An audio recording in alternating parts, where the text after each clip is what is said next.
मानस बेटा, आज मैं आपको एक चुटकुला सुनाता हूँ। समझ में आएगा तो बताना, ठीक है? आप लोग भी सुनिए वो चुटकुला। समझ में आएगा तो बढ़िया बढ़िया कमेंट करिएगा, लाइक करिएगा, शेयर भी कर दीजिएगा, इच्छा होगी आपकी। तो कहानी वो ये है कि एक बार दो पड़ोसी और उसका एक दोस्त तीनों एक साथ मर गए।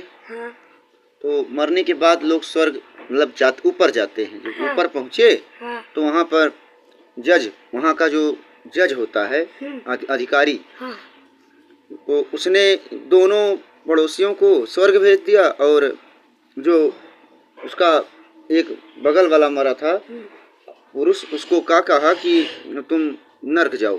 तो उसने कहा, हाँ जोड़ लिया कि सर, जब हम तीनों एक साथ मरे हैं तो इनको स्वर्ग क्यों, मुझे नर्क में क्यों भेजा जा रहा है? मुझे भी स्वर्ग में जाना है। तो कहने लगा कि अच्छा, अब इसके लिए तो तुम तीनों को एक टेस्ट देना होगा और उस टेस्ट में जब पास हो जाओगे तो ही डिसाइड हो पाएगा कि कौन कौन स्वर्ग जाएगा और कौन कौन नर्क जाएगा। उसने कहा मुझे मंजूर है। समझ में आ रहा है ना? उसने कहा मुझे मंजूर है। तो टेस्ट हुआ कि कहा कि तुम्हें हिंदी का, मैथ का, इंग्लिश का, मैथ का और हिस्ट्री का यानी इतिहास का टेस्ट देना होगा।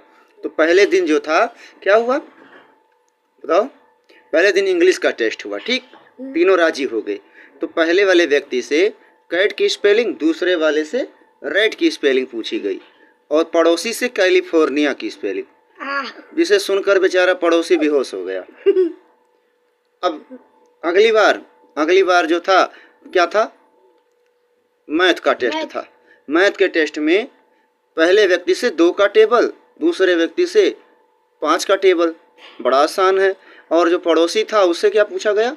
59 का टेबल, 59 का टेबल। वो बेचारा फिर बेहोश हो गया।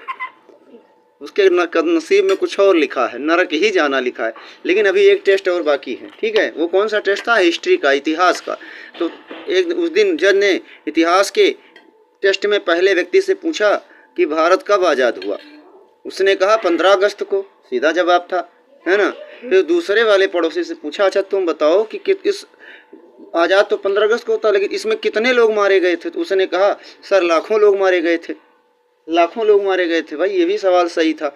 लेकिन जब पड़ोसी की बारी आई, उससे पूछा जज साहब ने कि बताओ उन लाखों लोगों के तुम नाम बताओ। अब पड़ोसी बेचारा जब सुना तो दोबारा मर गया। मतलब कहते हैं कि जब नसीब में ना लिखा हो तो नरक ही जाना है।